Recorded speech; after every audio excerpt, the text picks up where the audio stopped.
Armando Cerolo, bienvenido. Hola, muy bien, muchas gracias. ¿Cree que la imagen de las dos Españas es un cuento chino?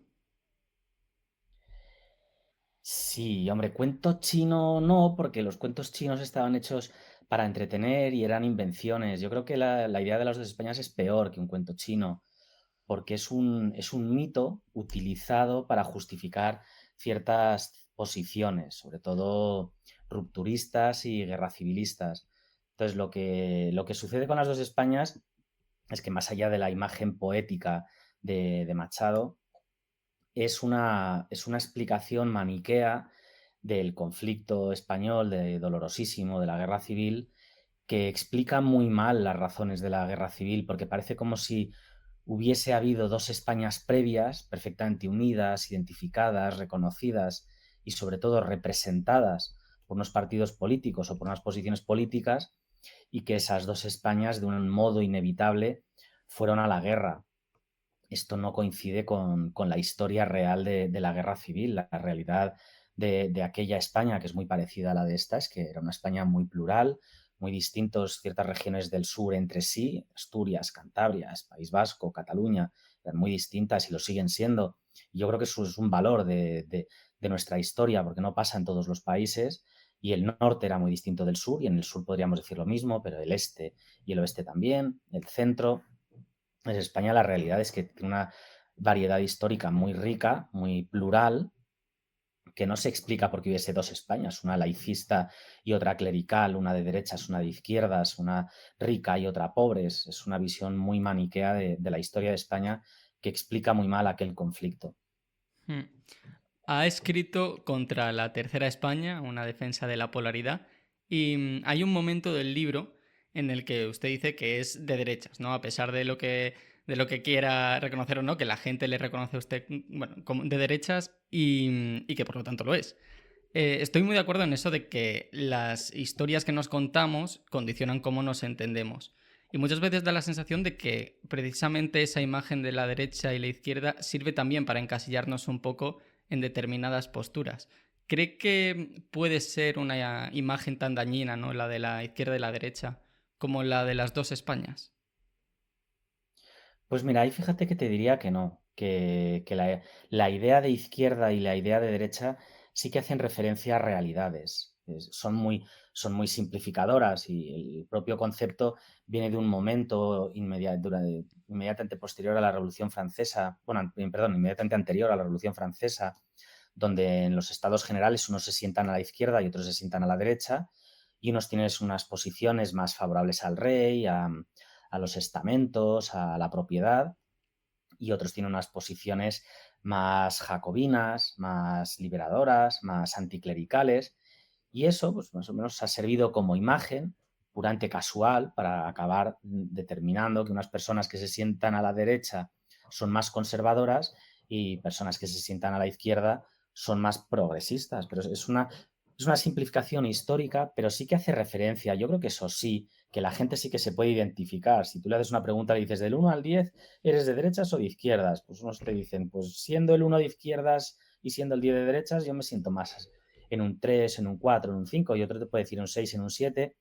y más o menos nos entendemos. Entonces yo creo que sí que son conceptos clarificadores, partiendo de que son una enorme simplificación. De ahí lo que decías tú de mi dificultad para reconocerme de derechas. A mí no me gusta esa etiqueta, pero es que no le gusta a nadie. Nadie se siente muy cómodo en una etiqueta simplificadora, porque todos nos sabemos complejos con nuestra propia historia, nuestros propios matices.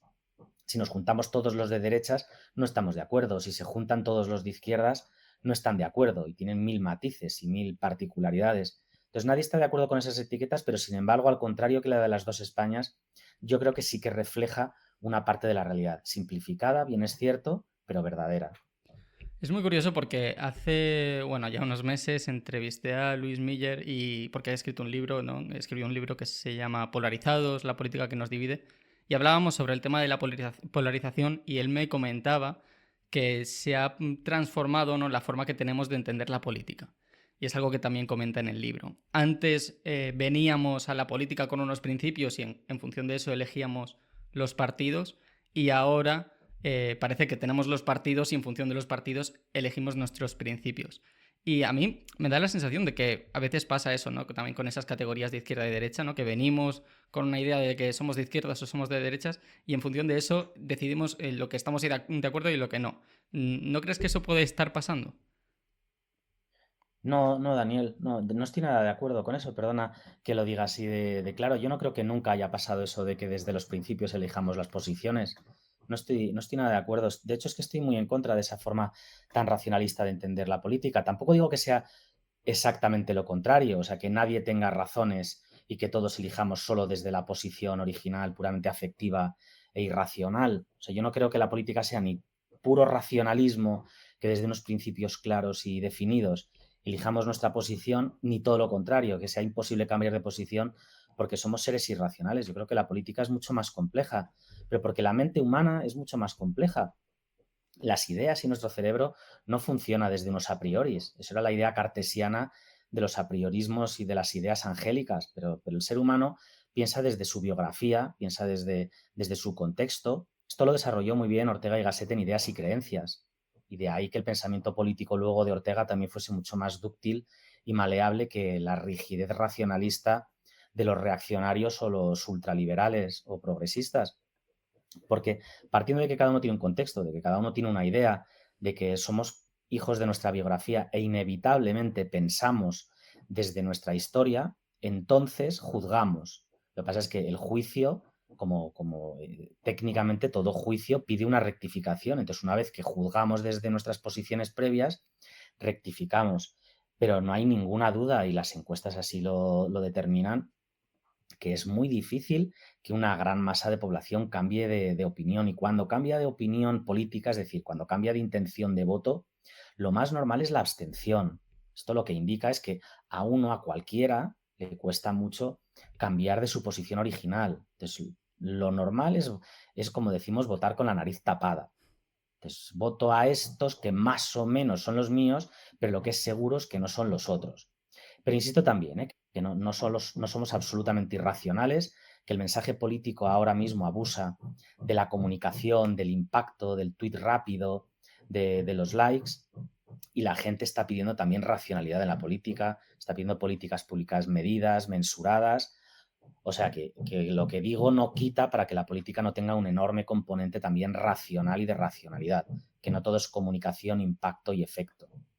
Durante buena parte del libro argumenta que hablar de la tercera España es una forma, ¿no?, de eliminar la polaridad porque al final lo que viene a hacer es presentar soluciones absolutas. ¿No cree que la tercera España podría ser o que podría existir una forma de presentar esa tercera España como parte de esa polaridad, ¿no? Que no viene a imponer soluciones definitivas, del mismo modo que no lo harían los otros dos grupos, sino a ofrecer alternativas u opiniones que no tienen representación en el espacio público?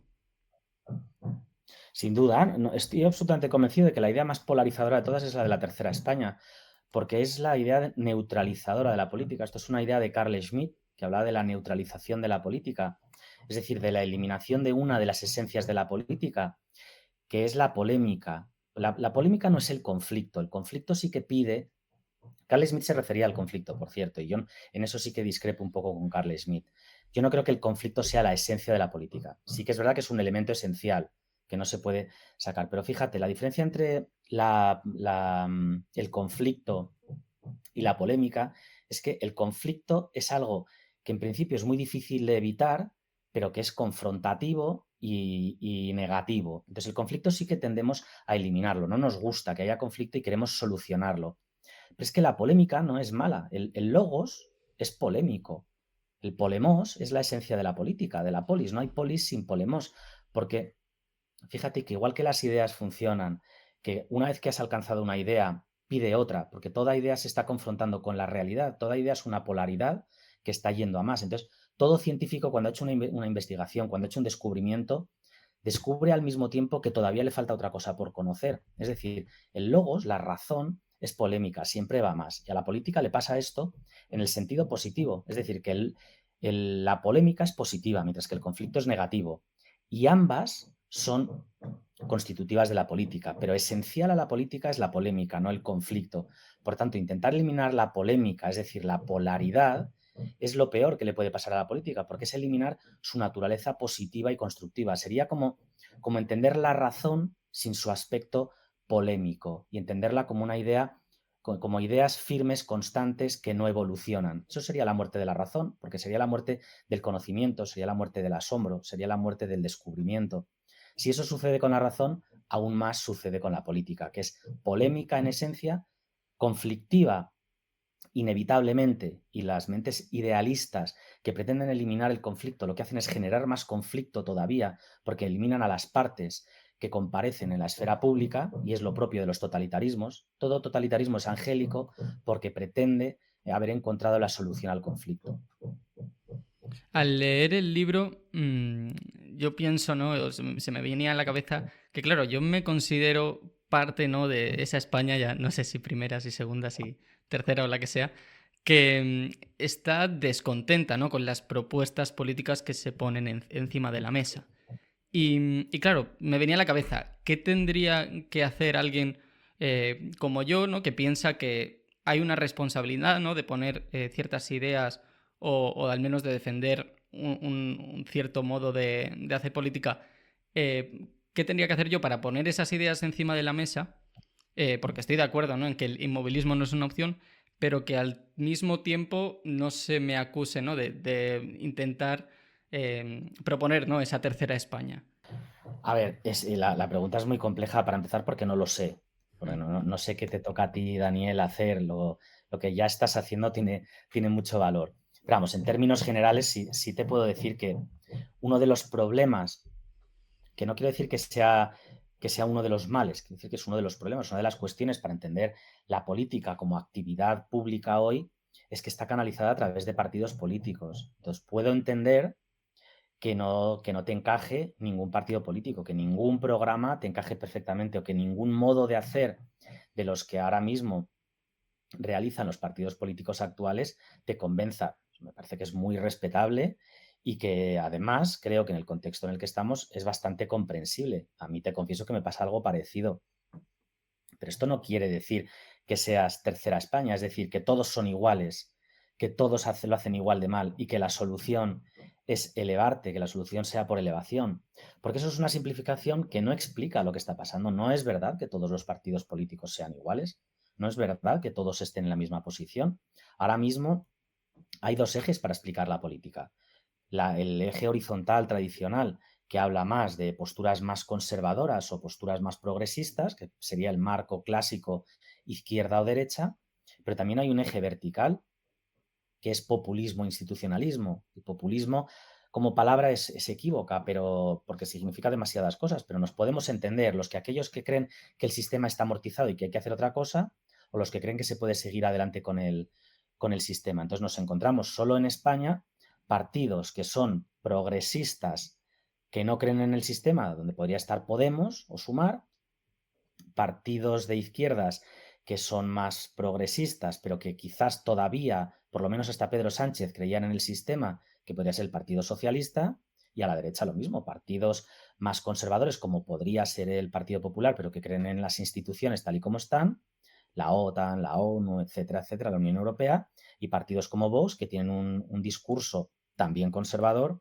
pero que creen menos en las instituciones. Entonces, no todos los partidos son iguales, ni todos los partidos hacen lo mismo, ni todos forman parte de un consenso socialdemócrata o de la casta o de lo que queramos decir, porque eso son generalidades que no ayudan a entender. Entonces, una cosa es lo que a mí me molesta, que son estas simplificaciones, y otra cosa es tu postura personal, que no encajes en ninguno de los ejes o ninguno de los partidos que se sitúen y que eches de menos que alguno de ellos insistiese más en alguno de los aspectos. Esto segundo me parece absolutamente respetable en tu caso y en el de cualquier otro. También sostienes en el libro, ¿no? Que esa tercera España lo que hace es dificultar la comunicación entre las otras partes. ¿Por qué crees que es así? Porque al decir que el problema de la política es que hay dos Españas, es decir, que hay dos polos, el polo positivo y el negativo, y que esa polaridad no tiene solución y que la única solución es eliminar la polaridad, generando por elevación un tercer vértice, que es la tercera España, que es la pureza moral, que va a ser va a ser capaz de hacer de juez y árbitro en el conflicto y que por tanto la solución está en el juez. Eso lo que elimina es la naturaleza de la política. que es precisamente la polémica, que no el conflicto, aunque el conflicto sea un resultado inevitable del carácter polémico de la política. Entonces, intentando eliminar el conflicto, elimina la polémica, elimina la polaridad, elimina el concepto clave para entender todo esto, que es la relación, elimina el elemento relacional y peca de una mentalidad hegeliana, que es la síntesis, la mentalidad sintética. La política se entiende muy mal con la síntesis. En política no hay síntesis. En polémica no hay dialéctica. En política lo que hay es relación. Esto desde un punto de vista filosófico. Desde el punto de vista de la práctica, es imposible que todo el mundo esté de acuerdo en todo. Y no solo es imposible, sino que además es indeseable. Porque donde tú pones un acento, yo pongo el otro. Por lo que decíamos antes, en parte por tu biografía, por tu intelecto, por tu recorrido vital, por la posición que ocupas y yo por la mía. Y juntos, inevitablemente, y gracias a Dios, componemos un esquema, componemos un mosaico. Entonces, la pluralidad es un valor esencial para la política, mientras que el monismo es el gran riesgo para la política. Y la idea de Tercera España como mecanismo político es monista, es hegeliana, es sintética, es simplificadora. ¿Y no crees que parte del problema que pueda haber con esa comunicación, ¿no?, que vemos ahora mismo en el discurso político puede venir, por lo que hablábamos al principio de la entrevista, ¿no?, de la polarización, ¿no? Porque al final lo que se van eliminando son espacios de debate público y cada vez es más difícil mantener una conversación sobre cualquier tema político. Sí, en esto estoy totalmente de acuerdo, y porque además que es evidente. Mira, fíjate, la política es un taburete que se sienta sobre tres patas. Uno es la comunicación política, otro es las políticas públicas y otra es el equipo que las va a llevar a cabo. O sea, la gente que trabaja, qué es lo que propone, qué es lo que dicen que van a hacer y luego cómo explican qué es lo que va a hacer. Porque puede haber un gran equipo de gente que no tenga grandes proyectos.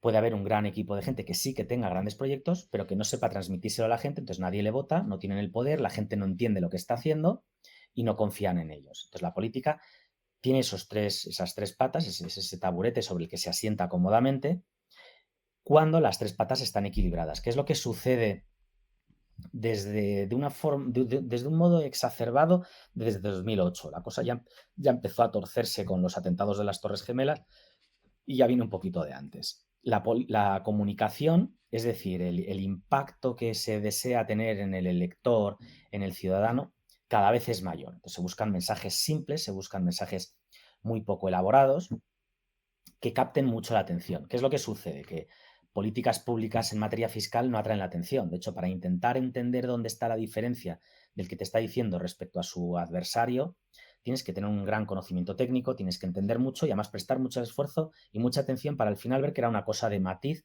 sobre no sé qué punto que desgrava en no sé qué aspecto.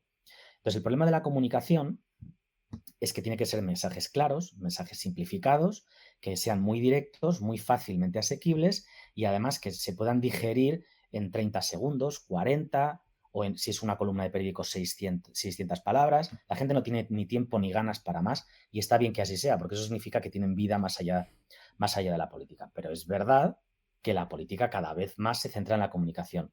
¿Qué es lo que sucede? Que si tú tomas cualquier encuesta sociológica, en España tenemos el CIS, que en las últimas cuestiones que analiza suele fallar porque está politizado, pero si coges los datos sin cocinar, los microdatos, el CIS es muy útil. Y si lo tomas, te das cuenta que los españoles aproximadamente en el 95% de las cosas están de acuerdo. Pero más allá de eso, es que los presupuestos generales, de año en año, por razones internacionales, nacionales y de deuda, están ya adjudicados en un 90 y pico también. Con lo cual te das cuenta que el terreno de juego para la disputa dentro de la opinión pública está en un 5% y dentro de los presupuestos puede estar entre el 1 y el 2%. Es decir, que en realidad, sobre lo que discutimos acaloradísimamente en Twitter, en redes sociales, en los periódicos, es un 2%, un 5%, si quieres siendo generosísimo, un 10% del total. O sea, que es que estamos de acuerdo en el 90% de las cuestiones. Sin embargo, la imagen que nos llega es que estamos peleadísimos, que estamos enfadadísimos y que discutimos por todo. No es verdad. Discutimos muchísimo, le dedicamos muchísimo tiempo a discutir, nos importa mucho, nos enfada muchísimo, podemos estar enzarzados, incluso reventar un chat familiar o una cena de Navidad, pero no nos damos cuenta que lo podemos hacer porque lo hacemos sobre la base de un enorme acuerdo sociológico entre los españoles.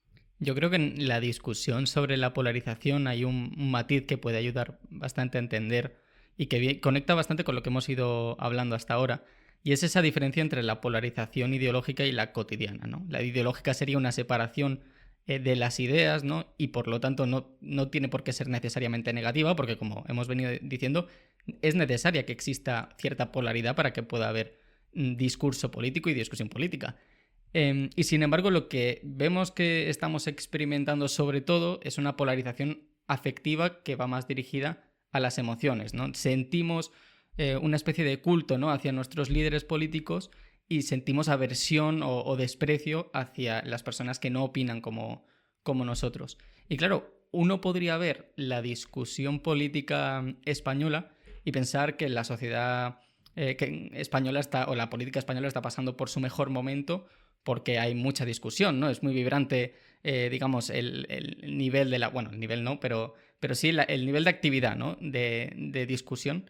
Y sin embargo, lo que vemos es que discutimos más que nunca, pero nos comunicamos menos que nunca.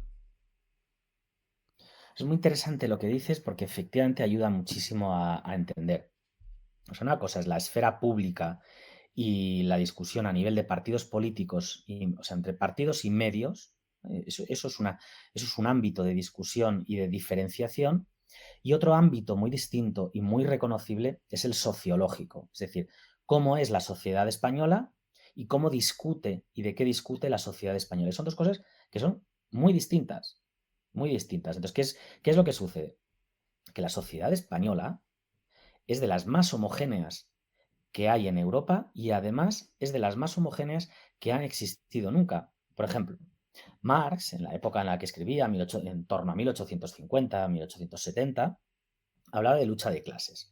Para el marxismo, una clase y la conciencia de clase no es solo la diferenciación social, que uno es más rico, uno es más pobre, o uno es más de un lado, otro es más de otro. No, no, no. La conciencia de clase, uno tiene conciencia de clase cuando es consciente de su diferencia y que además la diferencia del otro es un problema. Es decir, que la diferencia del otro hay que aniquilarla. Entonces hay conciencia de clase. O sea, una persona tiene conciencia de clase cuando está dispuesta a organizarse violentamente para vencer al otro. Si no, no hay conciencia de clase. Bueno, pues cuando hablaba Marx, es que es verdad que había clases sociales.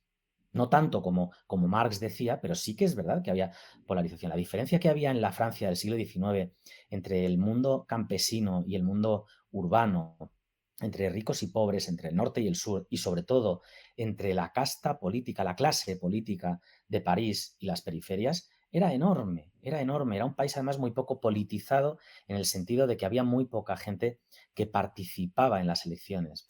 Es que participaba menos gente en la Francia de la Restauración, 1814, que en la Grecia, donde había esclavos y donde los ciudadanos no alcanzaban el 10%. Pues en Francia participaba en la vida política muchísima menos gente.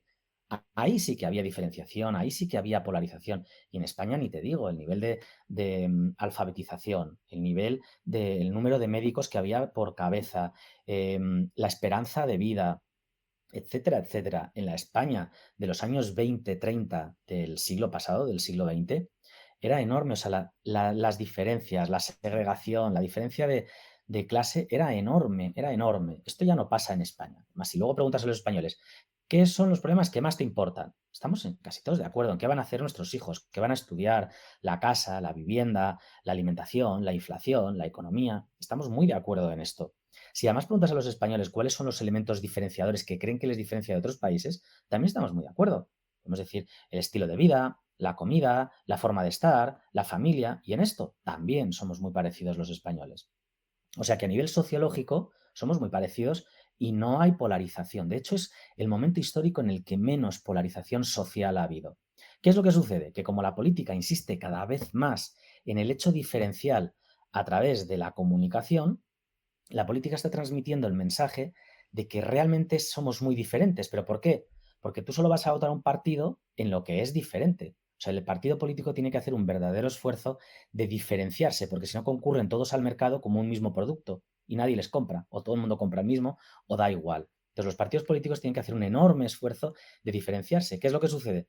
Que cada vez es más difícil diferenciarse, porque cada vez hay menos razones para diferenciarse. Y como hay menos razones para diferenciarse, entonces hay que imaginárselas. Y eso es lo que tú llamabas ideología.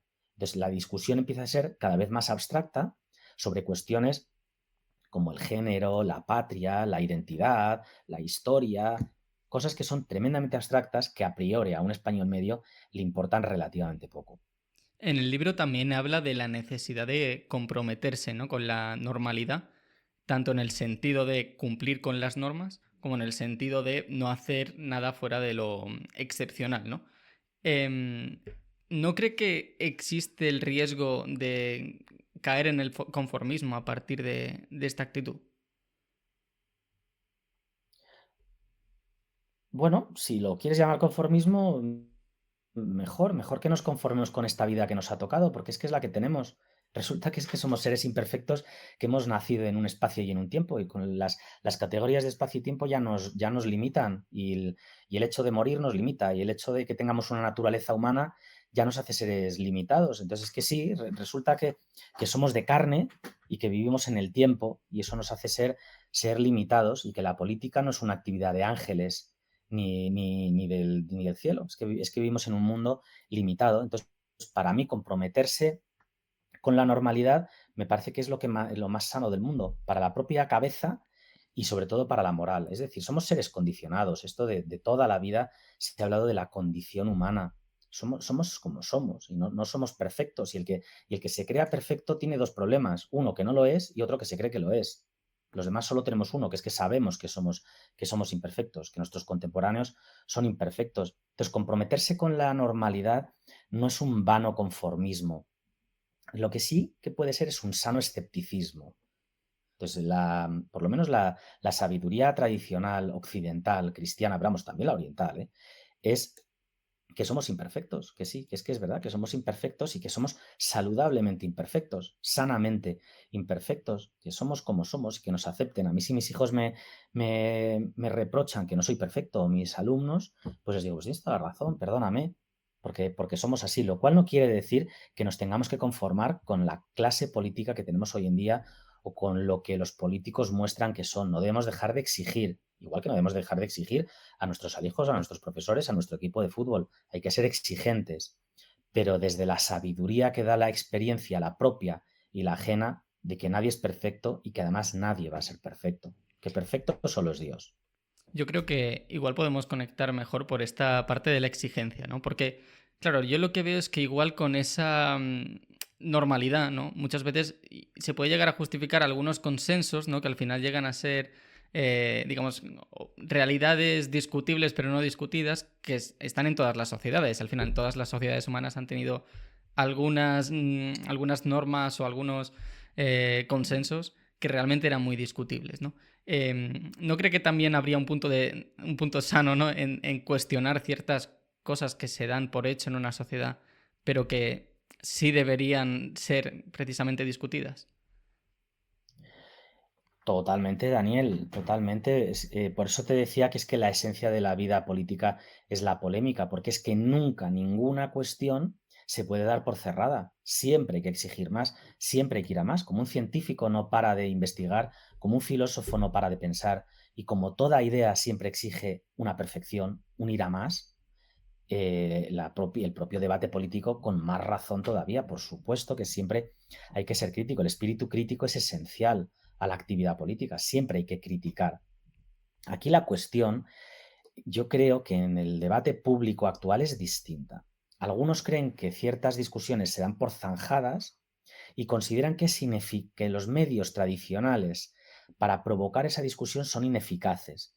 Entonces buscan medios alternativos para conseguir introducir en el debate público ideas que ellos creen que están excomulgadas por la cancelación, por la censura o por la razón que sea. A mí el punto en el que sí coincido es que, por supuesto, debido al carácter polémico de la vida política, siempre hay que discutir y siempre hay que exigir y no nos podemos conformar. También por el espíritu crítico hay ciertas cosas que una persona honrada no puede aceptar, como la corrupción o como leyes absolutamente y manifiestamente injustas. Hay que decir que no, a uno no le parece bien. La cuestión entonces, Daniel, porque en el fondo siempre es la cuestión política siempre es la misma, la cuestión es en el cómo. Y aquí la pregunta que está hoy en el debate público en 2025 sobre la mesa es, ¿los medios democráticos tradicionales siguen siendo eficaces para incidir en el debate público y que ciertas ideas entren? ¿O son instituciones bloqueadas porque han sido monopolizadas por ciertos consensos y entonces ya no lo permiten? Esta es la cuestión actual. Entonces, mi tesis es que las instituciones liberales, tal y como las conocemos hoy, siguen siendo imperfectas, no son ideales, pero siguen siendo las que mejor funcionan. Justo a esto quería ir. ¿Es la democracia liberal la mejor forma de canalizar esa polaridad? Pues no tengo ninguna duda, Daniel, no tengo ninguna duda, porque mira, el argumento que se da en contra de la democracia liberal es que si hay un demos, entonces puede haber un kratos. Es decir, que si hay un sustrato moral, lo que algunos llaman conceptos prepolíticos o realidades prepolíticas, si eso se da y se da la armonía moral, y en este grupo de autores estaría ese pensamiento aristotelizante que tuvo mucha fortuna con McIntyre y posteriormente un refrito que hizo un autor norteamericano que se llama Rodreger en un librito que se llama La opción benedictina, parten un poco de estas hipótesis llevadas al extremo. Es decir, que hasta que no haya una regeneración moral y no una unidad moral, entonces no podrá haber vida política. Estas tesis son compartidas por Rousseau, por los jacobinos, desde luego por los marxistas y también por los pensadores reaccionarios de Mestre, Bonal y compañía en Francia y Donoso Cortés, por ejemplo, en España. ¿Qué es lo que sucede? Que históricamente y la política, como es un cómo, siempre dais la pregunta sobre el cómo, la política es inseparable de la historia. Entonces, si haces este juicio histórico, te das cuenta que la democracia liberal siempre surge en los momentos de máxima polarización. Yo creo que el mejor ejemplo es, respecto a la democracia liberal, tal y como la entendemos los occidentales, a través de, sobre todo, Benjamin Constant, nace del momento polarizador más agudo que conocemos, que es la Revolución Francesa.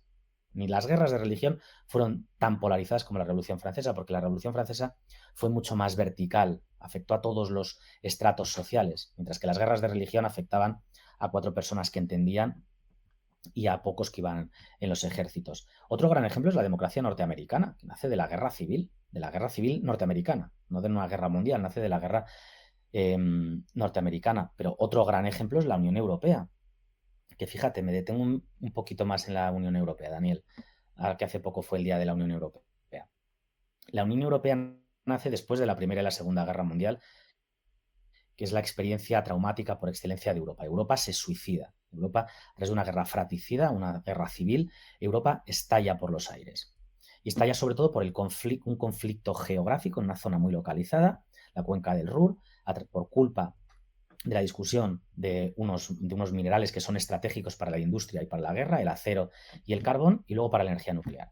¿Qué hacen los padres fundadores de la Unión Europea?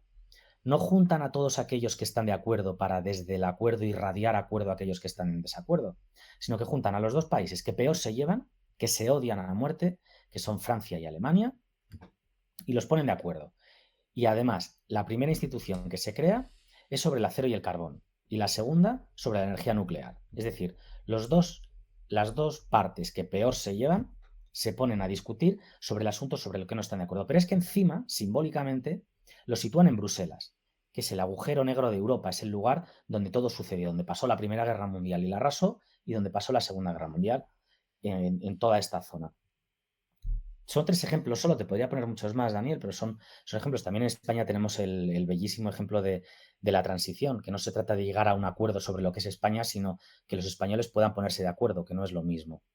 Son 3 ejemplos más este brevísimo que he dicho de la transición española, que ponen de manifiesto que históricamente las democracias liberales basadas en el Estado de Derecho, la separación de poderes, el cumplimiento de la ley, la seguridad jurídica, institucional, el libre mercado, que es muy importante como elemento constitutivo del Estado de Derecho, y se dice pocas veces, pero el libre mercado es muy importante, la economía de mercado, el capitalismo ha sido uno de los grandes hallazgos de Occidente y uno de los elementos pacificadores de Occidente, y se olvida muchas veces que la economía de mercado, el libre mercado, la libertad económica, la libertad de empresa son esenciales para la condición humana libre. No, pues todos esos elementos, históricamente, lo que demuestran es que han sido los más eficaces para, en momentos de máxima polarización, conseguir que la gente viva mejor y que la gente se mate menos. Y por el contrario, todos los experimentos liberticidas, totalitarios, de los que por desgracia el siglo XX tiene muchísimos, tanto al este como al sur de Occidente, han sido manifiestamente ineficaces, y además ineficaces porque no solo han llevado a la paz, sino que han llevado a la represión y a la miseria de los pueblos en los que se han aplicado sistemas monistas. Entonces, aquel que conozca un ejemplo histórico mejor que la democracia liberal para argumentar que en momentos de polarización es mejor juntar a los contrarios, gobernados por unas instituciones, por una economía de mercado y por un Estado de Derecho, y haya encontrado una forma mejor que se base en una tiranía, en un absolutismo, en un despotismo, y crea que la gente vive mejor, más libre y con más valores morales, que me lo demuestre. Estoy muy de acuerdo con esa idea de que la libertad de mercado y la democracia liberal son la mejor forma de canalizar, ¿no?, esas diferencias y permitir que personas con proyectos de vida muy distintos convivan, ¿no?, en una misma sociedad. Pero al mismo tiempo creo que debe existir algún punto en común, ¿no?, entre todas esas sociedades que han adoptado ese sistema y en las que ha funcionado ese sistema, ¿no? Porque si no fuera así, por ejemplo, hemos visto muchos experimentos en los que se ha intentado exportar el modelo democrático a otros países y ha fracasado ese intento. ¿Cuál cree que es ese elemento, ¿no? ¿O cuál cree que es ese ingrediente que permite que en unos lugares prospere y en otros lugares sea un fracaso absoluto? Esto nos llevaría a un punto que es más, un punto muy divertido, nos gusta mucho a los filósofos de la política, pero que es más filosofía moral. O sea, fíjate, Daniel, porque no quiero perder el foco de la pregunta política, porque lo que yo afirmo en el libro no es que no haga falta ningún tipo de consenso previo ni de ningún acuerdo previo para la política. Yo no digo eso. Yo digo, ¿qué sucedería o qué ha sucedido en la historia cuando no lo ha habido? Entonces, ¿qué hacemos? Me explico. Imagínate que es cierto que España o que Europa o que Occidente o que el mundo realmente está polarizado, no solo a nivel de boberías de comunicación, como hemos dicho antes, sino que ya la sociedad también se ha polarizado y que estamos en ese contexto marxista-leninista de las luchas de clases. Pues imagínate que las dos Españas sí que existen ya de verdad. Imagínate, es echarle mucha imaginación porque no ha sucedido nunca. Pero imagínate que aún así es verdad. ¿Cuál es la solución? ¿Cuál es la solución política? Mejor, porque una cosa es hablar del debería ser, es decir, del deber ser, y otra cosa es de lo posible y lo factible, lo que en filosofía moral se llama lo agible, es decir, lo posible, lo que se puede hacer. Bien, pues a esto es a lo que responde la democracia liberal, es supongámonos en un contexto como el de la Revolución Francesa, que es mejor volver al absolutismo y que una facción del país se haga con todo el poder para desde ese poder restablecer la unidad moral que todos consideramos que es previa, o es mejor articular una serie de mecanismos que garanticen una serie de discusiones, que bloquee el conflicto, que monopolice la violencia a través de la policía y del ejército, que establezca unas normas que han de cumplirse sí o sí, y luego arbitre modos de discusión más o menos parlamentarios, de alguna manera, y que garantice la propiedad privada, que garantice el trabajo, que no haya un Estado extractivo, y a partir de ahí que empiece a surgir y a reconstruirse ciertos consensos y ciertas armonías. Bueno, pues es que esta es la pregunta política. Política. Ahora, tampoco me importa entrar a tu pregunta, ¿eh? Lo que pasa es que no quería perder el foco porque me ha pasado más y me he dado cuenta que quizás escribiendo el libro no haya sido del todo claro, porque algunos han entendido que lo que yo quiero decir es que no hacen falta requisitos morales previos. Yo no digo eso. Yo lo único que quiero decir es que, y si no los hubiese, ¿qué solución política se te ocurre? ¿El absolutismo o la democracia? Dime, ¿cuál de las dos prefieres? Porque no hay otra. No se nos ha ocurrido otra. Entonces, yo esto es lo que quiero decir. Yo, incluso en el peor de los supuestos, creo que es más eficaz, que funciona mejor la democracia liberal al absolutismo. Yo no quiero la vuelta de los líderes fuertes, cosa que, por cierto, me asusta bastante en lo que estoy viendo. No me gustan los hombres fuertes. Dicho esto, tu pregunta es, bueno, pero ¿qué requisitos previos son necesarios? Bueno, pues esto es lo que toda la discusión y refinamiento sociológico de los primeros sociólogos del siglo XIX empiezan a hablar de sociedad, empiezan a hablar de país, empiezan a hablar de nación. Entonces, ellos se dan cuenta que los grupos, las agrupaciones humanas, necesitan de elementos comunes para designarse como tales. Es decir, que una agrupación humana no es simplemente la bolsa de la basura a la que echas cualquier cosa y porque están ahí, coinciden en el mismo sitio, lo son. Entonces, toda agrupación humana tiene elementos comunes que son reconocibles por todos. Bueno, pues eso es lo que es necesario para la convivencia, unos ciertos elementos comunes reconocibles por todos, que son los que luego, cuando se trasladan a la ley, son reconocidos como aquellos que han de ser garantizados y como aquellos que han de ser prohibidos. Es decir, que un pueblo se tiene que poner más o menos de acuerdo en qué quiere prohibir y en qué quiere permitir, más o menos. Si no hay absolutamente nada en común, que sería un caso de ciencia ficción, porque ya te digo que es imposible que haya una sociedad humana en la que no hay nada en común. Si no hubiese nada en común, sería un problema legislar, efectivamente. Pero vamos, eso es un caso de laboratorio, es que no ha existido jamás un caso así. Lo que sí que surge hoy, Daniel, que es la gran diferencia, que esto lo decía ya Benjamin Constant en La libertad de los modernos y de los antiguos, es que hoy en día los modelos de sociedad han cambiado. Las sociedades griegas eran muy integradas, eran muy parecidas, pero es que esta fue la causa de su desaparición. Entonces, los ideólogos de Atenas y de Esparta se olvidan que es que Atenas y Esparta desaparecieron porque eran así. O sea, que es que era insostenible que fuesen así, pero vamos. En su momento de gloria y de esplendor, Atenas y Esparta eran sociedades integradas. ¿Qué es lo que sucede?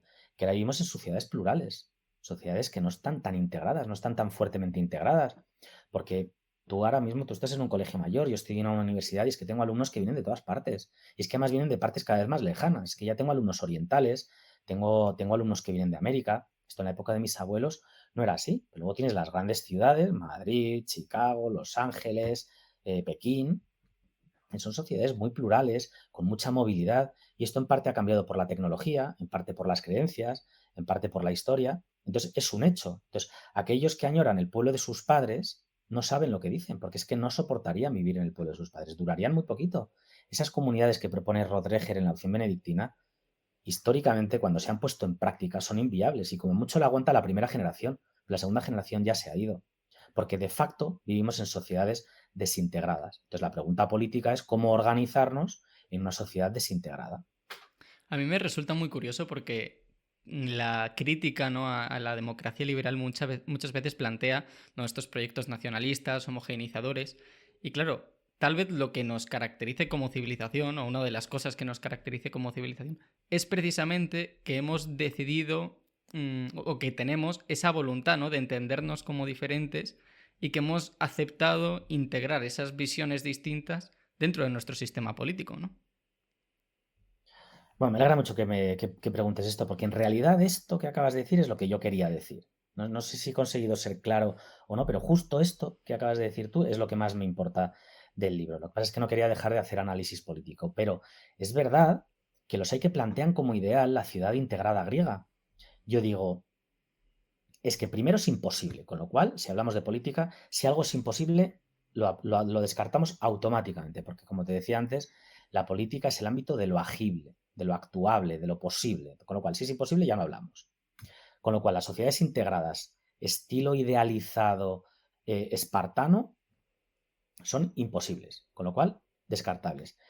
Pero vamos a hacer el esfuerzo imaginativo de que sí que fuesen posibles. Vamos a hacer un trabajo de laboratorio. Imagínate que hay en el desierto de no sé dónde o en medio de no sé qué océano hay una plataforma petrolífera deshabitada y nos dan licencia para construir muchas plataformas y organizar nuestra ciudad integrada.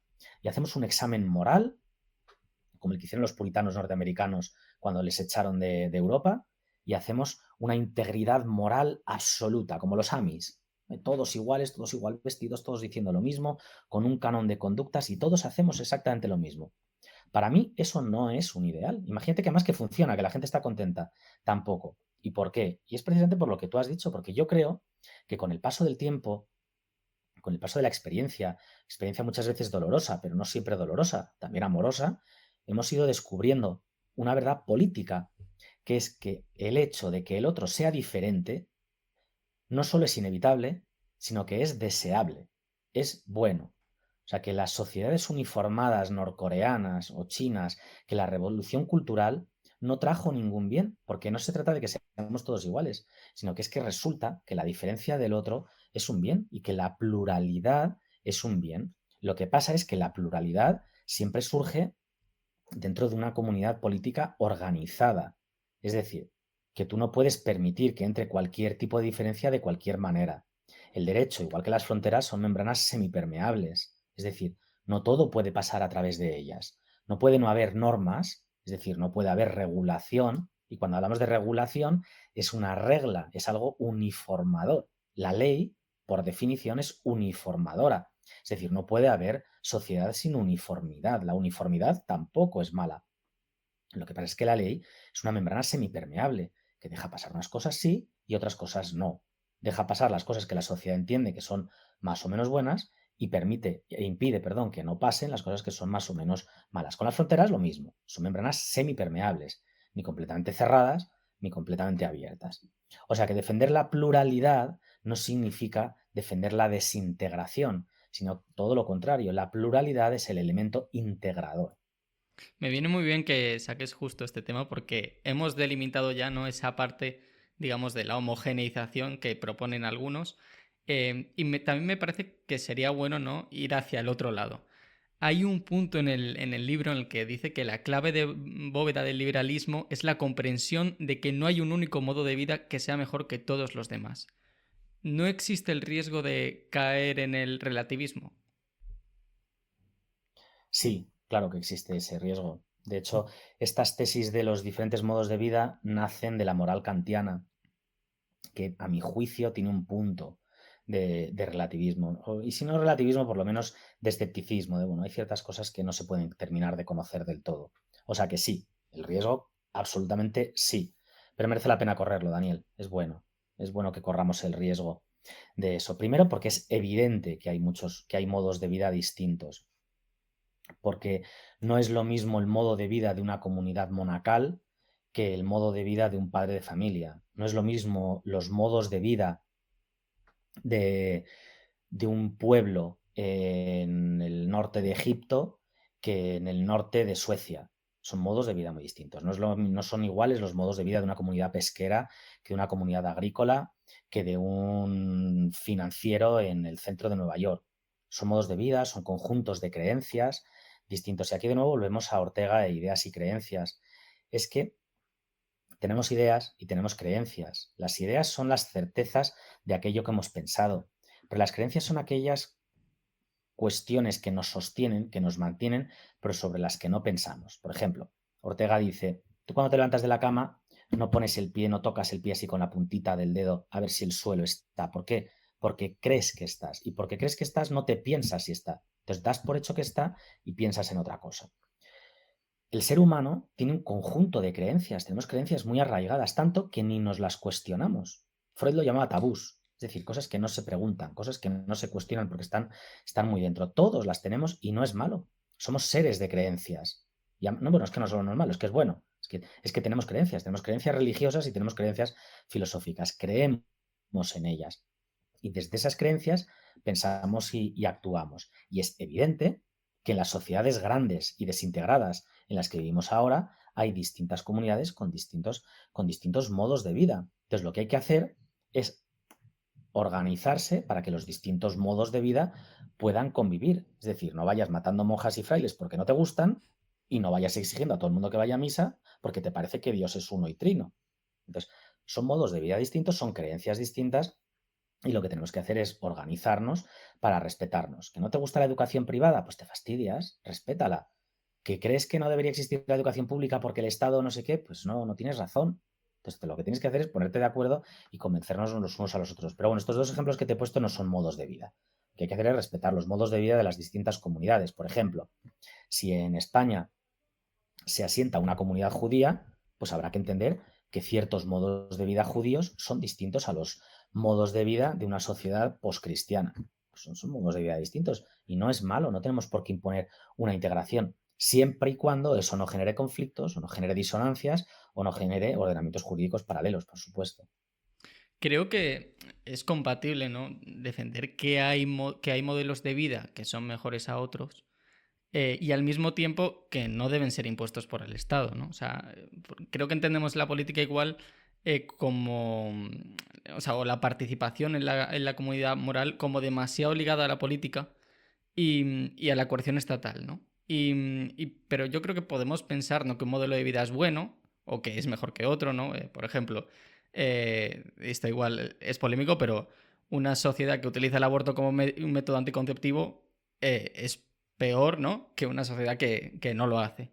Pero bueno, creo que es bueno pensar, o sea, creo que podemos pensar que un modelo de vida es bueno, defenderlo en la esfera pública y al mismo tiempo defender que no se le debe imponer a quien no lo quiere. Igual el caso del aborto es un poco particular porque hay otros matices, pero yo qué sé, una familia desestructurada trae problemas que igual una familia estructurada en casos de normalidad pues no trae, ¿no?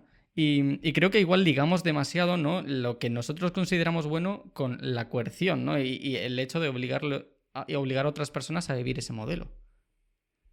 Exacto, es que son dos cosas distintas que se están entremezclando, porque es muy difícil separarlas. Una cosa son los modos de vida y otra cosa son las creencias, aunque una cosa influya en la otra. Mira, te pongo un ejemplo. Hace ya muchos años estuve en un congreso en la Universidad Autónoma de Madrid de Filosofía del Derecho y a mí me tocó, aunque yo iba a hablar de Hobbes, pero a mí me tocó en una mesa que era sobre el multiculturalismo en el mundo. Entonces, a mi lado había una persona de Amnistía Internacional que defendía las tesis multiculturalistas. Pero no fue a hablar de filosofía, sino que fue a hablar de su experiencia. Y fue muy interesante, porque hablando de multiculturalismo, lo que acabó demostrando fue todo lo contrario. Y mira, te cuento el caso. Estos eran unos activistas que iban en contra de la ablación genital femenina, de la mutilación genital femenina, de la ablación de clítoris. Entonces, estos iban por la zona de subsahariana, todo ese cinturón, iban con una furgoneta, iban de pueblo en pueblo, convenciendo a las personas que hacían este tipo de prácticas de que dejasen de hacerlas. Entonces, estas prácticas las hacían en países en los que tenían la creencia de que a través del clítoris entraba el diablo, con lo cual era una creencia religiosa de ellos, que no un modo de vida, era una creencia religiosa de ellos, que ellos estaban absolutamente convencidos de que el diablo entraba por ahí, que era una impureza del cuerpo humano que había que quitarla para salvar la vida de esa niña. Entonces, a las abuelas, que eran sobre todo las encargadas de hacer esta práctica, no les gustaba ver sufrir a su nieta. Lo hacían con muchísimo dolor, vamos, como cuando el dentista te quita una muela. Lo que pasa es que lo hace por tu bien y ellas pues extirpaban algo que estaba mal en el cuerpo. Cuando te quitan una apendicitis, pues es que si no te mueres, pues ellas pensaban lo mismo, pero no lo hacían para fastidiar a la niña, pues lo hacían por pura convicción, que es distinto, es una convicción. Estaban convencidas de que eso era así. Bien, pues ellos iban con una furgoneta, entonces llevaban un médico y les enseñaban unas láminas con anatomía masculina, anatomía femenina y les explicaban cómo era el cuerpo masculino y cómo era el cuerpo femenino. Luego iba una persona que les explicaba todo el problema de la sepsis, las infecciones, el tipo de riesgos que tenía esa de sangre, de infecciones, porque además imagínate cómo lo hacían con cuchillas de afeitar oxidadas, con cuchillos de cocina, con tijeras, unas prácticas brutales. Y les explicaban que eso además no se hacía así. Luego iba una persona que era un poco más filósofa y les explicaba que, hombre, que no, que el diablo no entra por ahí. Bueno, ¿cuál era el resultado de aquello?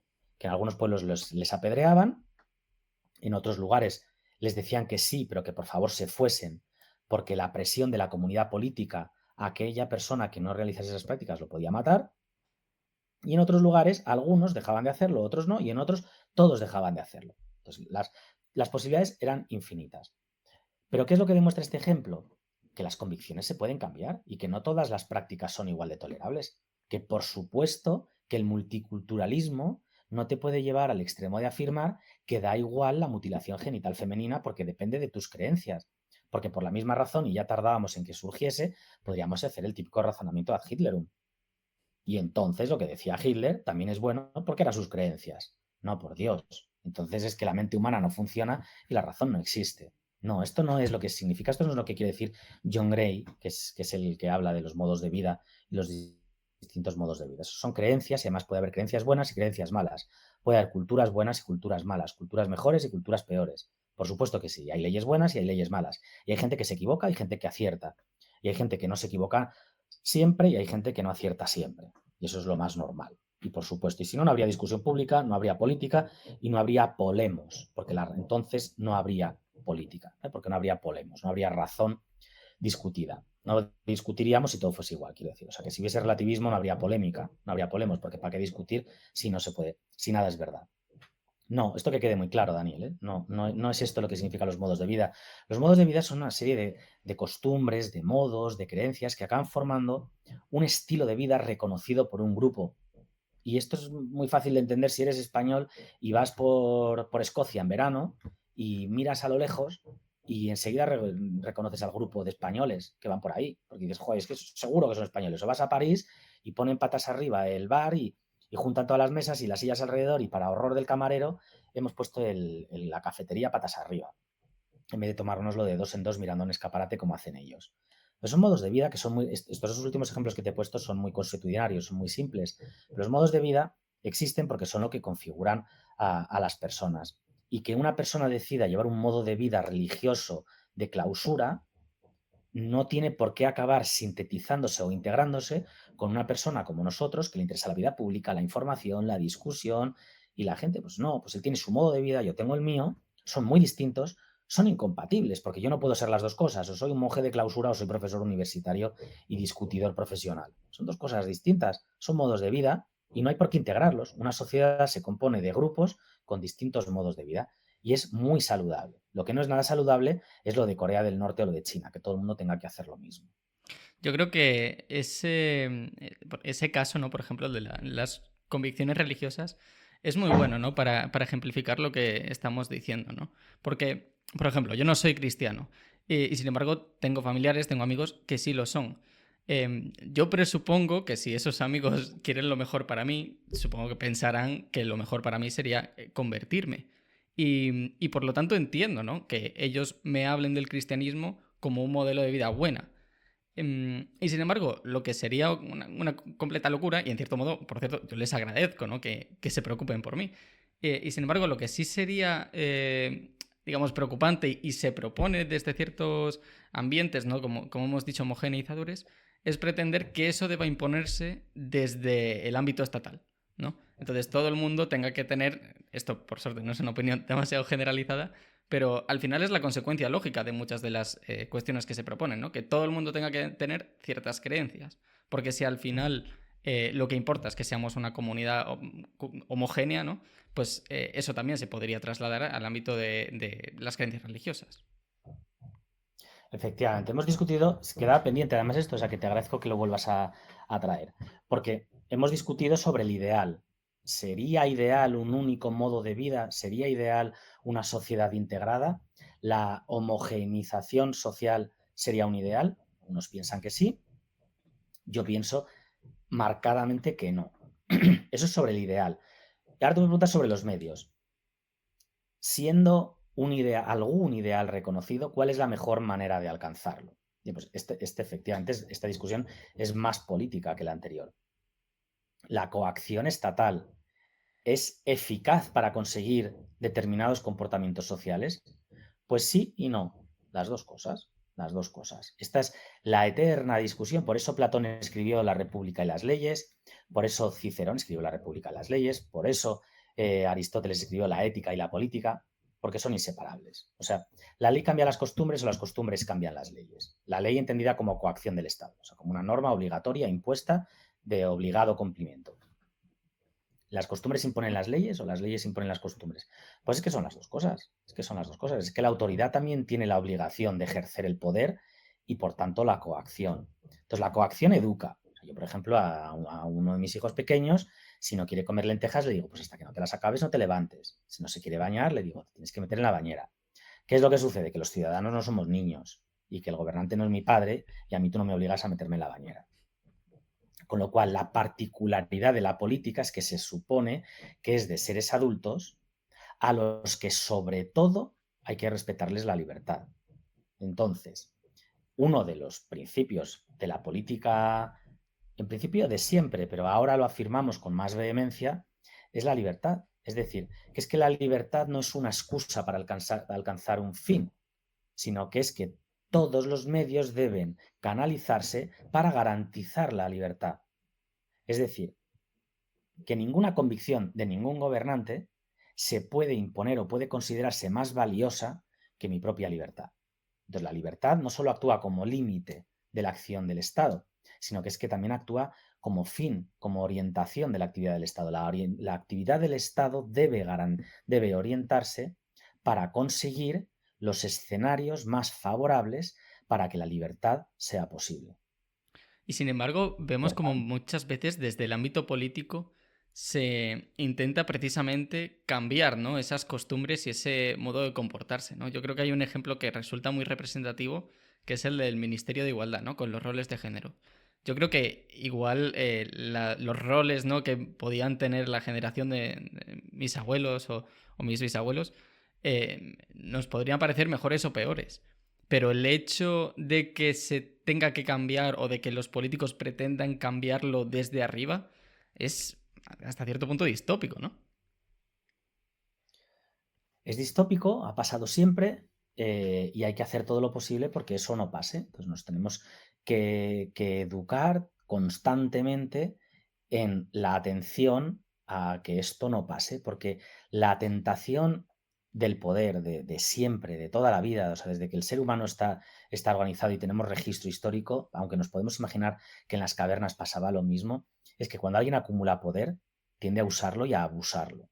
Entonces, esto es lo normal. Por tanto, una de las prevenciones políticas es intentar organizarse teniendo mucho cuidado de que los grandes ideales morales y los grandes valores no acaben justificando que el poder se organice de forma totalitaria para acabar con las libertades individuales. Por eso la democracia liberal mira, fíjate, por eso la democracia liberal pone los límites al poder. Fíjate, porque esto que estás preguntando tú se ve muy bien en el contexto de la Guerra Fría. La época soviética estadounidense encarnó dos modos muy distintos de entender la política y ambos entendieron una cosa del uno y el uno del otro. Occidente, sobre todo ya ese Occidente liberado por Norteamérica, por Estados Unidos, aprendió que las políticas encabezadas por una única persona con un liderazgo muy fuerte podían llegar muy lejos, es decir, que podían ser eficaces. Es decir, Stalin, Mao, Castro, fueron personas tremendamente eficaces. Eran capaces de aglutinar en sus manos medios poderosísimos para conseguir cosas. Entonces, eso se aprendió. Ostras, es verdad, los liderazgos fuertes funcionan. Pero también se aprendió una cosa, que es que la disolución de la fuerza y la relativización de la fuerza, es decir, ponerle palos en las ruedas al vehículo para que no avance demasiado rápido, también era muy eficaz y también era muy constructivo. Y la democracia liberal le enseñó a los movimientos totalitarios, sobre todo comunistas, que esa concentración de poder podía acabar siendo muy dañina para la sociedad y podía acabar siendo muy dañina para la libertad, para la moral, para el progreso, para las condiciones económicas y para la vida en general. Pero esa tensión que tú me preguntabas, en el fondo, históricamente se vio muy claro en aquella pugna entre los dos ejes en la Guerra Fría, entre el comunismo y el liberalismo. El liberalismo salió triunfante, no tanto como decía Fukuyama, que era también de corte hegeliano y hablaba también de una síntesis de la historia, pero es verdad que el liberalismo salió legitimado porque el comunismo fue un enorme fracaso y cuando cayó el muro, lo que vimos que había detrás del muro era pura miseria y corrupción, mientras que lo que había al lado luminoso del muro, es decir, al lado del nuestro, era progreso, era mejora de condiciones y de hecho al final los muros y las vallas se acabaron levantando para que la gente no acabase escapándose de los paraísos comunistas. Pues cuando la gente se quiere escapar de un paraíso, a lo mejor es que resulta que es un infierno. Antes hablábamos de la polarización y yo creo que conecta un poco con esto que estamos tratando ahora mismo. Porque yo a veces me pregunto, claro, ¿cómo no vamos a estar crispados y cómo no vamos a estar polarizados, ¿no? Si la política se dedica a legislar sobre nuestras costumbres, sobre los roles que tenemos que tener en casa, ¿no? Se mete hasta en la cocina. ¿Cómo no vamos a estar crispados si la política legisla sobre nuestra vida privada, ¿no? Totalmente. Esto tiene dos explicaciones. Primero, que sobre todo a estos a los que creo que te refieres tienen una inspiración marxista-leninista la tienen y la han tenido siempre y son moralizantes y lo van a ser siempre. Eso tiene una razón ideológica, histórica, y lo son, y eso se cocinó en los despachos de políticas de la Complutense, Somos Aguas, y es así, es gente muy intelectual, muy preparada, sabe muy bien lo que quiere, y tienen muy claro que a través de la fuerza del Estado, estilo marxismo-leninismo, se van a organizar para cambiar la sociedad a su manera, porque además, según ellos, somos herederos del franquismo y somos todos fachas. Pues tienen una pretensión ideológica. Pero tiene otra razón, que la hemos hablado al principio de nuestra conversación, que es el tema de tener que exagerar las políticas, la comunicación, para intentar llegar a un público que si no, nunca te votaría. Porque ¿qué va a hacer que alguien vote a Podemos o a Sumar, teniendo el Partido Socialista que tiene más aparato y más capacidad para vencer a la derecha? Pues algo tendrás que hacer, te tendrás que diferenciar de alguna manera. Lo mismo pasa en el otro espectro político.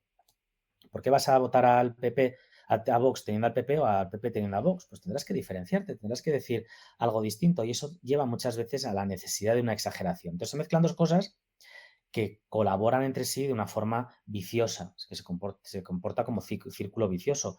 Por un lado, una ideología extrema y por otro lado, la necesidad de extremar tu ideología. Entonces, la ideología extrema con la necesidad de extremarla, al final hace que efectivamente te vuelvas un partido extremo.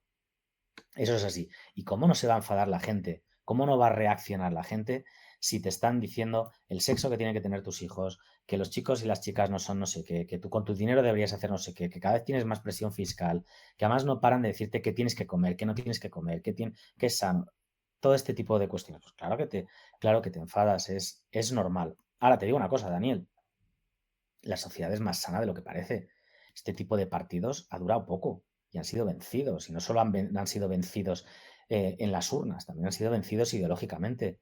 O sea, es unánime el hartazgo.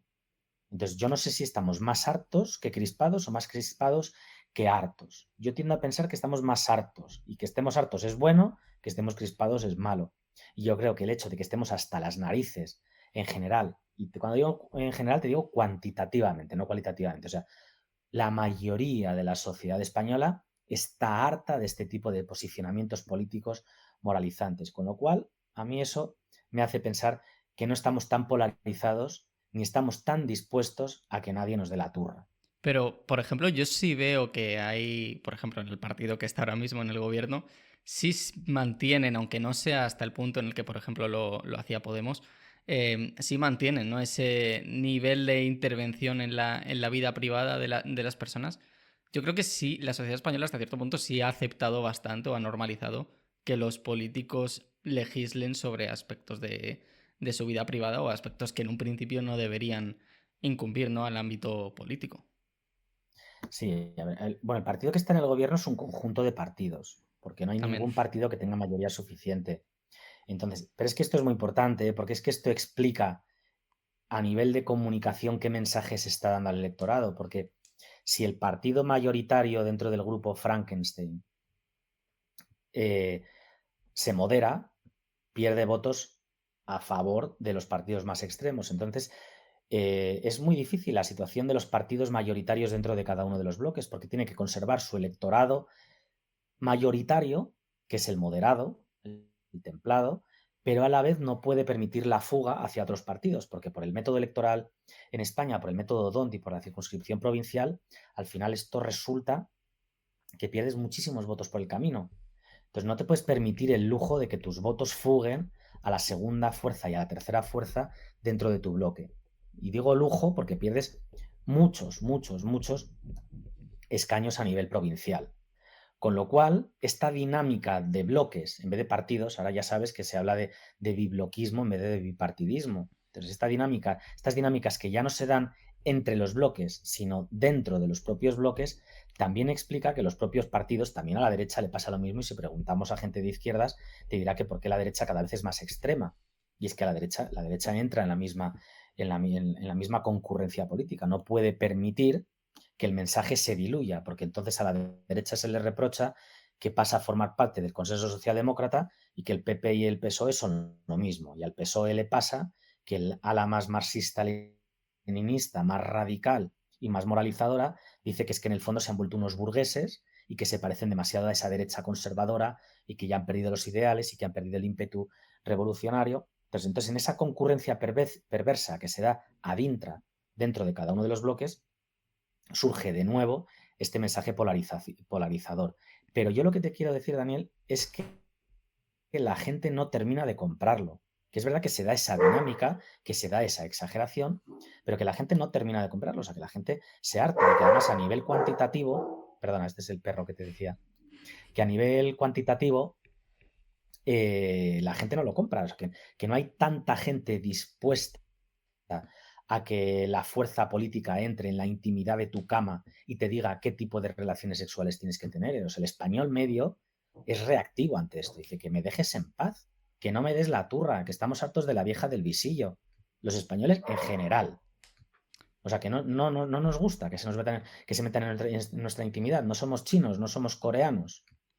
A raíz de esto, porque me interesa, le quiero hacer una doble pregunta.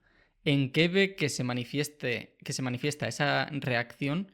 Y por otro lado, ¿realmente cree que los partidos que están en la oposición proponen una reducción, digamos, sustancial de esa interferencia del Estado?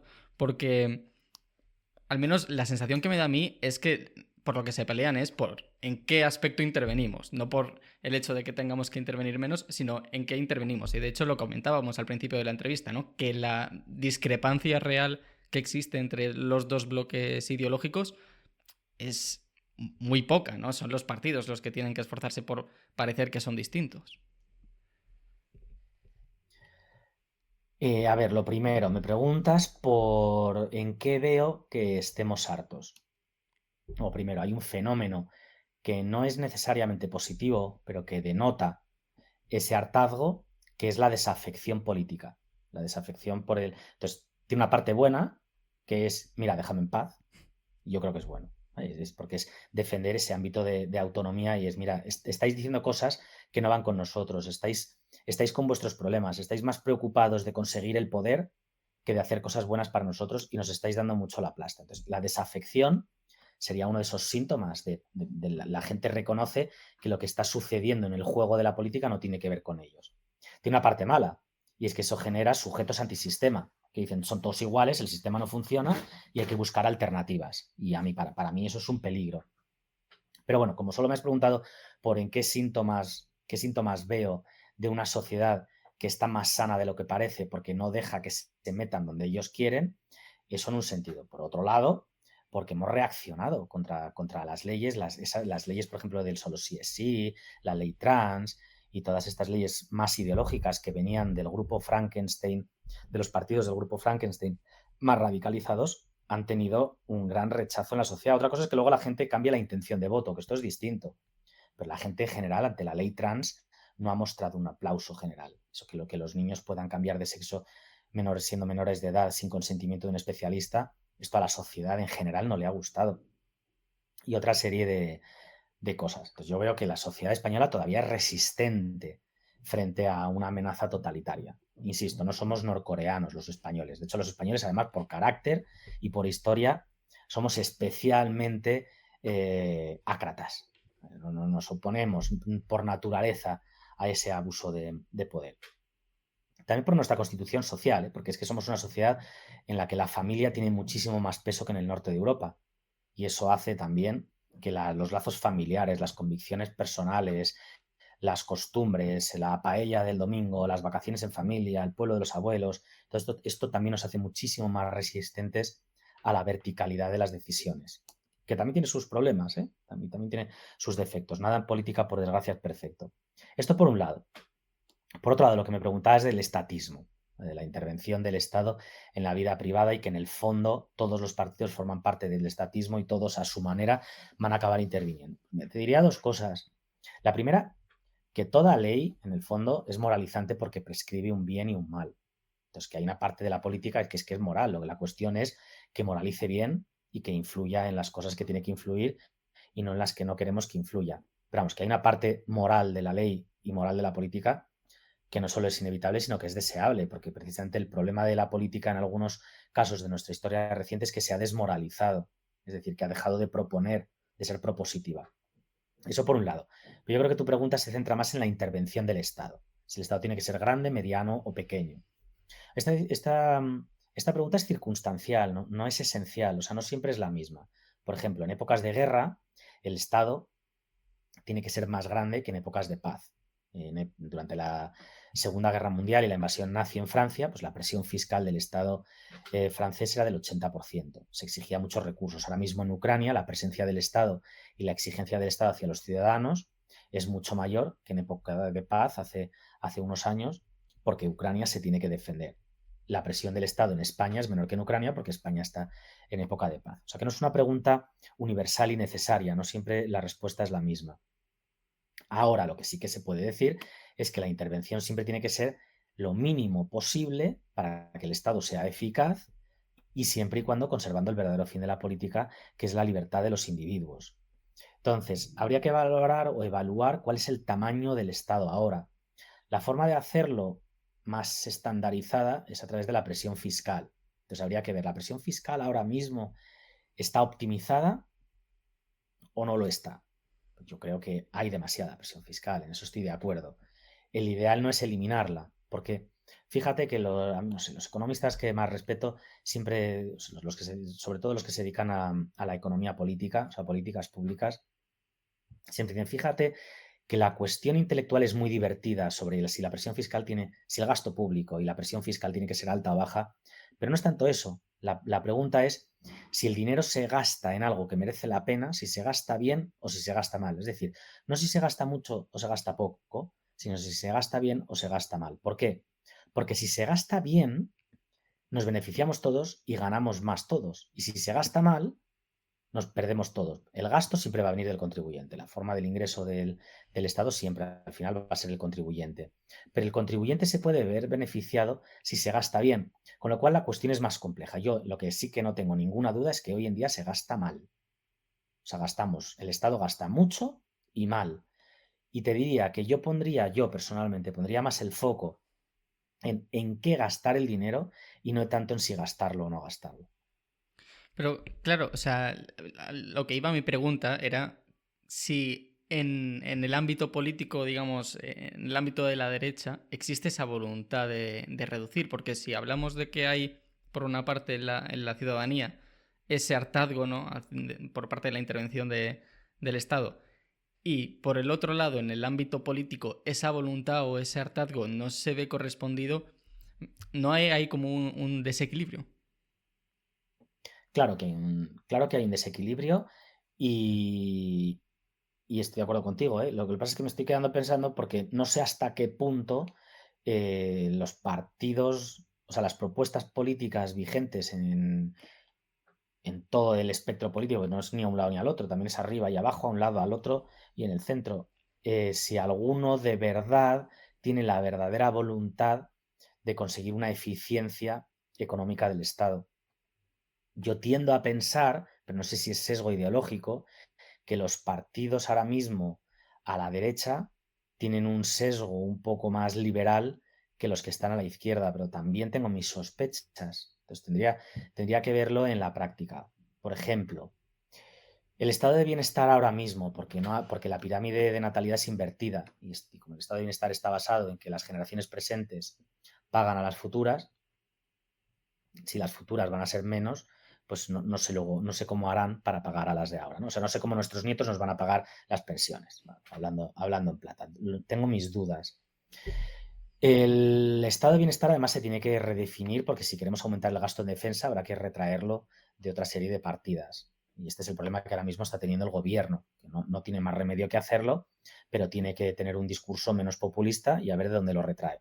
Entonces, por ejemplo, no tiene sentido que a todo el mundo se le dé la misma bonificación por energía o que a todo el mundo se le subvencione de la misma manera a instalar paneles solares cuando el poder adquisitivo de uno es distinto del otro. Entonces, ahora mismo el estado de bienestar hace una redistribución que no funciona. Entonces, fíjate que yo creo que uno de los temas más interesantes que ahora mismo están sobre la mesa y que sí que se están discutiendo tanto a un lado o a otro es la redefinición de la redistribución, porque todo el mundo está de acuerdo en que la redistribución ahora mismo en España no funciona. De hecho, la redistribución funciona invertidamente.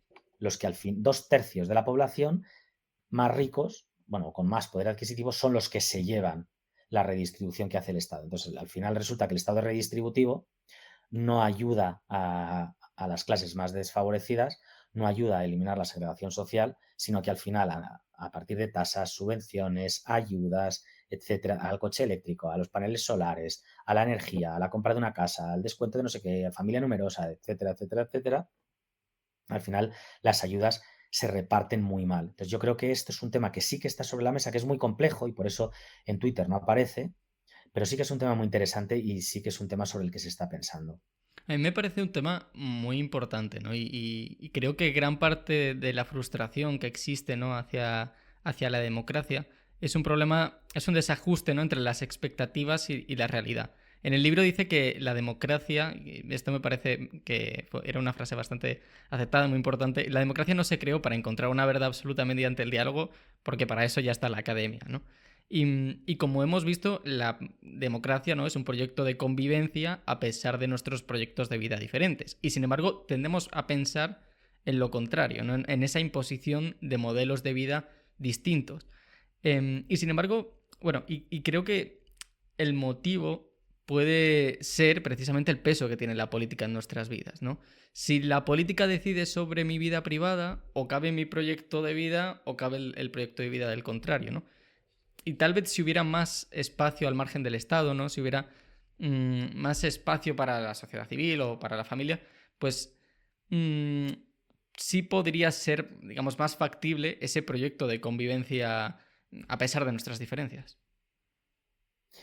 Desde luego, las posturas estatalistas, o sea, que basan el cambio social en la iniciativa del Estado, que esto sí que tradicionalmente es más de izquierdas que de derechas, eh, consiguen una armonía, consiguen una eficiencia, pero no consiguen un pluralismo.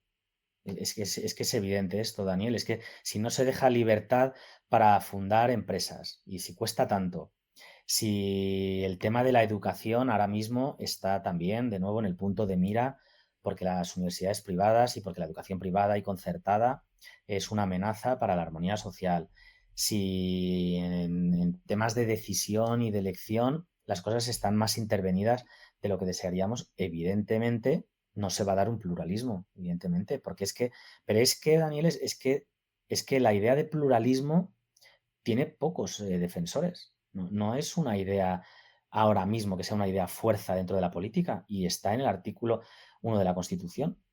Pero lo decimos, pero no terminamos de creérnoslo. Y además yo creo que es la idea ahora mismo más amenazada tanto a un lado como al otro. Y estoy completamente de acuerdo contigo. El estatalismo, es decir, el monismo, la intervención vertical de arriba a abajo de un poder concentrado, lo primero que hace es eliminar el pluralismo.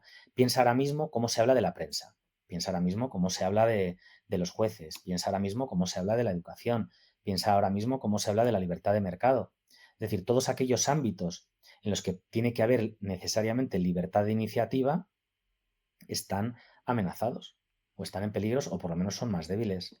¿Y cómo podríamos evitar, ¿no? Que el Estado se expanda, ¿no? Indefinidamente? Porque parece que los sistemas, ¿no? Los contrapesos que había establecido el sistema liberal hasta cierto punto no han sido muy eficaces a la hora de limitar el tamaño del Estado.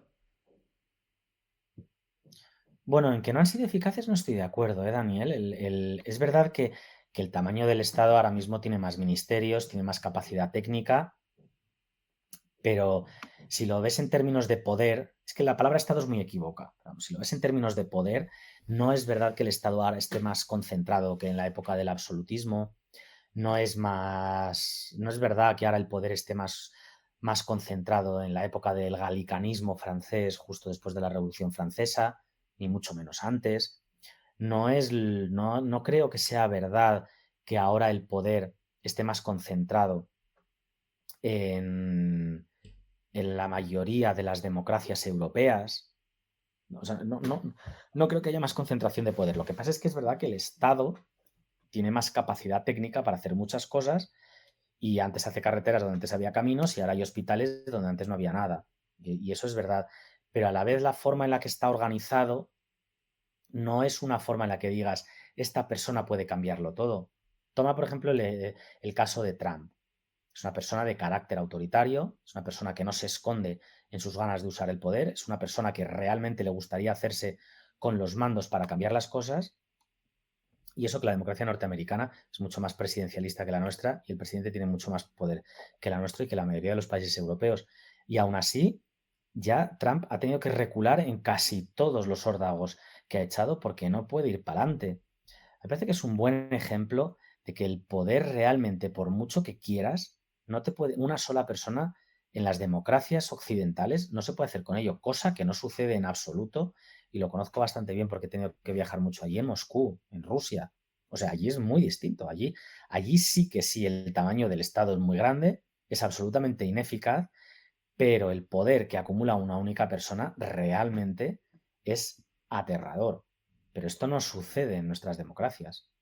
Con lo cual, bueno, o sea, sobre el tamaño del Estado te diría que con muchos matices, que habría que centrar un poco más en cada una de las cuestiones, pero que grosso modo, hablando más de poder que de Estado, la concentración del poder en las democracias liberales es mucho más improbable que en otras formas de gobierno. Al principio del libro, ya para ir terminando, dice que nos queda redescubrir el camino que hay que recorrer para comprendernos como un nosotros. ¿Cuál cree que podría ser ese camino? Pues no, perdóname que dude, porque estoy dudando entre cuál va a ser y cuál puede ser y cuál debería ser. Sobre cuál va a ser, espero que no sea que nos acabemos dando de morros en nuestra propia obcecación y que acabemos olvidando los valores liberales que nos han llevado a poder decir con libertad todo esto que estamos diciendo los unos y los otros. Y que los partidos de extrema derecha y de extrema izquierda no existirían si no es gracias a la tolerancia de los sistemas liberales. Entonces espero que incluso las posiciones más extremas recuerden que existen gracias a que hay un sistema tolerante. Entonces espero que no se nos olvide el valor de la tolerancia en la política y del pluralismo. Lo espero, pero lo espero simplemente como quien espera a un tren de Oscar Puente. No sabes si va a llegar o no va a llegar. Pero yo lo espero. La forma de educarnos, y ya es una cuestión moral, no política, es entrando en relación con la gente, pues, saliendo de tu casa, encontrándote con la gente en el ascensor, escuchando un podcast interesante de dos personas que discuten, leyendo, cambiando de canal de vez en cuando, cambiando de periódico de vez en cuando, hablando con la gente, saliendo a la calle, es decir, educándonos en la diferencia. Tú te educas en la diferencia cuando entras en relación con ella y en política siendo muy, muy, muy firmes en la defensa del Estado de Derecho. Es decir, la división de poderes, legislativo, ejecutivo y judicial, en España la monarquía, el Estado de Derecho, la ley, el imperio de la ley, la seguridad jurídica, la economía de mercado, la libertad de empresa, los valores morales, la familia, las creencias de cada uno, y siendo muy en política, digo, apoyando programas que sean muy firmes en la defensa de estos principios que son los verdaderamente políticos. A nivel moral, recapitulo, pues cada uno se eduque a sí mismo en la diferencia y no estar encerrados en nuestras burbujitas, siguiendo nuestras redes sociales a los 4 que dicen lo que a nosotros nos gusta y a todos los demás bloqueándolos. Y, y respecto al futuro y lo que va a pasar, pues yo creo que las sociedades todavía tienen memoria de las grandes catástrofes, de las grandes guerras mundiales, de las guerras civiles, que esa memoria es muy operativa y que va a ser muy difícil que caigamos de nuevo con la ilusión que se cayó en aquel entonces en las luchas épicas en defensa de grandes posiciones y tal. Yo creo que estamos muy lejos de esas posiciones rupturistas, guerra civilistas de las dos Españas. Yo creo que estamos muy lejos en toda Europa, en Estados Unidos y en España estamos muy lejos de eso. Con lo cual, yo creo que lo que hay que hacer es tener tranquilidad, seguir como estamos, porque las cosas no están tan mal como nos divierte decir que están.